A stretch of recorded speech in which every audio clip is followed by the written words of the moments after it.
నేను వెళ్ళేసరికి ఎయిర్పోర్ట్కి పెద్ద లైన్ అనమాట. ఎంత పెద్ద లైన్ అంటే అట్లీస్ట్ లైన్లో 70 నుండి 100 మంది ఉన్నారు. 70 నుండి 100 మంది ఉన్నారు.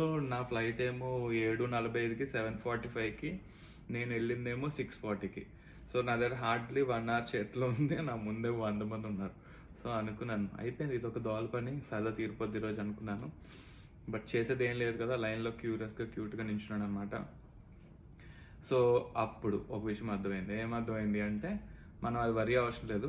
ఆ గ్రౌండ్ స్టాఫ్ వాళ్ళు ఏదైతే ఎయిర్లైన్స్ నువ్వు బుక్ చేసుకున్నావో, నేమ్ ఇట్ లైక్ ఇండిగో, నేనైతే ఇండిగో బుక్ చేసుకున్నా. సో ఆ గ్రౌండ్ స్టాఫ్ వాళ్ళు ప్రయారిటైజ్ చేసుకుంటారు. సో నెక్స్ట్ ఫ్లైట్ ఏది కానీ వాళ్ళు పిలుచుకుంటారనమాట. సో అట్లా నాకు ఇంకా 1 అవర్ ఉంది కదా,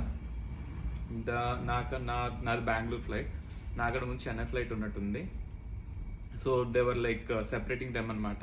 Chennai flight please come this way, Chennai flight please come this way అని చెప్పి వాళ్ళకి ఒక క్విక్ లైన్స్ ఇస్తున్నారు. ఆ క్విక్ లైన్స్లోకి వెళ్ళిపోయి వాళ్ళు క్లియర్ చేసుకుంటున్నారు అనమాట. వాళ్ళది అయిపోయిన 15 నిమిషాలకి నన్ను పిలిచేశారు. ఆ స్పీడ్ లైన్లోకి వెళ్ళిపోయాను.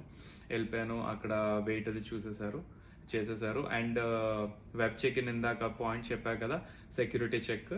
సో నాకు బోర్డింగ్ పాస్ ఇచ్చేసిన తర్వాత నన్ను లోపలికి పంపించేటప్పుడు they have check my passport, they have checked my return tickets, they have checked my hotel booking, and they have also asked me like the purpose of travel. So ఇవన్నీ నేను చెప్పిన తర్వాతే వాళ్ళు నన్ను లోపలికి అలౌ చేశారు.